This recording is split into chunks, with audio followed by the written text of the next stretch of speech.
तैयार है स्टार्ट।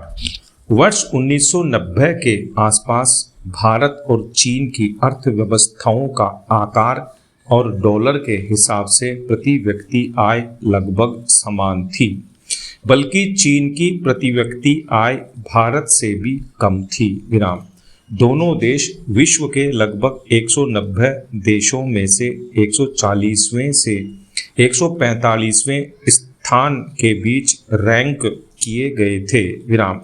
चीन में आर्थिक सुधार 1978 में शुरू हुए, लेकिन उसकी तीव्र विकास गति को अभी बल नहीं मिला था। भारत ने इसके 13 साल बाद 1991 में आर्थिक सुधार शुरू किए। अब वर्तमान में लौटें। आज ये दोनों देश दुनिया की दूसरी और चौथी सबसे बड़ी अर्थव्यवस्थाएं हैं।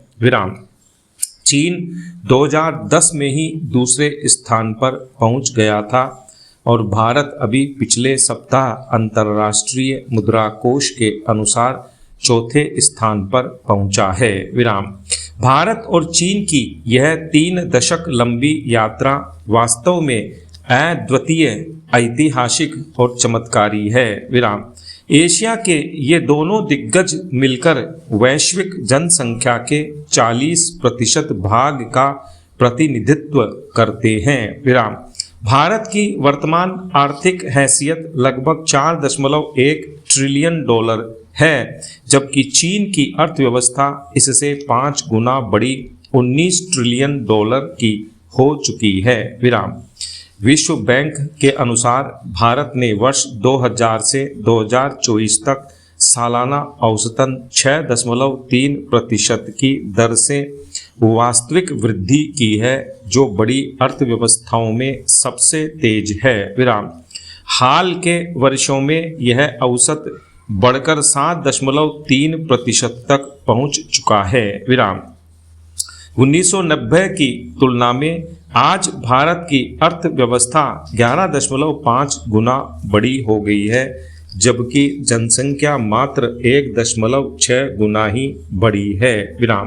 इसका अर्थ है कि प्रति व्यक्ति आय 1990 की लगभग $360 से बढ़कर 2025 में $2700 हो गई है, लेकिन चीन के साथ तुलना में यह अंतर बहुत बड़ा है। 1990 में दोनों देशों की प्रति व्यक्ति आय लगभग समान थी, लेकिन 2025 में चीन की प्रति व्यक्ति आय $13,000 तक पहुंच गई, जो भारत की तुलना में लगभग 5 गुना है। इसका मुख्य कारण यह है कि चीन की अर्थव्यवस्था इन 35 वर्षों में 51 गुना बढ़ गई। चीन ने 3 दशकों तक 10% प्रति वर्ष की वास्तविक वृद्धि दर बनाए रखी। 1990 में भारत और चीन की प्रति व्यक्ति आय की रैंकिंग समान थी, लेकिन अब 2025 में भारत 197 देशों में 141वें स्थान पर है, जबकि चीन 70वें स्थान पर। विश्व बैंक की परिभाषा के अनुसार भारत अब मध्यम आय वर्ग वाले देशों में आ गया है, जबकि चीन उच्च आय देश बनने के करीब पहुंच चुका है, अर्थात जहां प्रति व्यक्ति आय $14,000 से ऊपर होनी चाहिए। इस स्तर से ऊपर के देशों को विश्व बैंक विकसित देश मानता है। भारत का लक्ष्य है कि वह 2047 तक इस श्रेणी में पहुंचे, लेकिन इसके लिए भारत को अगले 20 वर्षों तक 7.8% की वार्षिक डॉलर आधारित वृद्धि बनाए रखनी होगी, जो हाल के वर्षों के औसत 7.3% से थोड़ा अधिक है। तो क्या कारण है कि भारत 1990 से 2025 के बीच चीन की तुलना में पिछड़ गया? क्या हमने श्रम प्रधान निर्यातों के जरिए होने वाली निर्यात आधारित वृद्धि की संभावना को नज़रअंदाज किया? क्या प्राथमिक स्वास्थ्य और शिक्षा में कम निवेश इसका कारण रहा? विराम। क्या 1991 में लाइसेंस राज खत्म होने के बाद जो इंस्पेक्टर राज पनपा वह अड़चन बना? विराम। क्या भारत की त्रिस्तरीय शासन प्रणाली कारोबार की सुगमता में बाधा बनी रही? विराम। या फिर लोकतांत्रिक प्रणाली की कीमत हमें धीमी वृद्धि के रूप में चुकानी पड़ी? विराम। इन तमाम सवालों की पड़ताल करना इस समय उतना फलदायी नहीं होगा। विराम। अब समय है भविष्य की ओर देखने का और ऐसी तीव्र, सतत और समावेशी आर्थिक वृद्धि की दिशा में सोचने का जो प्रति व्यक्ति आय में उल्लेखनीय वृद्धि भी सुनिश्चित करे। विराम। इसका अर्थ होगा उत्पादकता, वेतन, घरेलू आय और गुणवत्तापूर्ण नौकरियों में वृद्धि। विराम। यदि ऐसा नहीं हुआ तो भारत भले ही 2047 तक तीसरी सबसे बड़ी अर्थव्यवस्था बन जाए, लेकिन प्रति व्यक्ति आय $10,000 से नीचे अटक सकती है और देश मिडिल इनकम ट्रैप में फंस सकता है। विराम। भारत के लिए दक्षिण कोरिया, चिली और पोलैंड से सीखना उपयोगी होगा। विराम। लेकिन समय बहुत सीमित है। विराम। पैरा।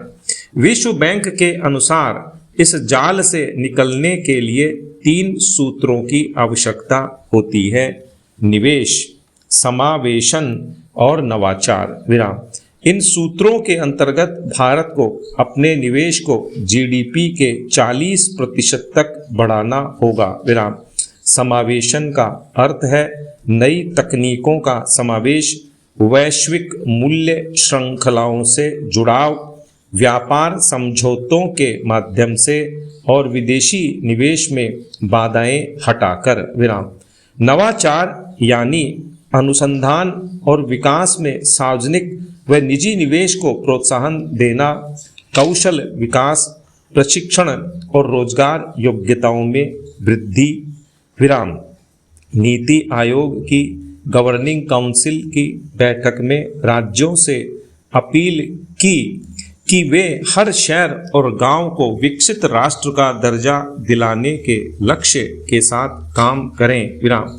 इसका अर्थ है छोटे सूक्ष्म नहीं उद्यमों की संभावनाओं को मुक्त करना, क्योंकि वे ही रोजगार, उत्पादन और निर्यात में योगदान देते हैं। विराम।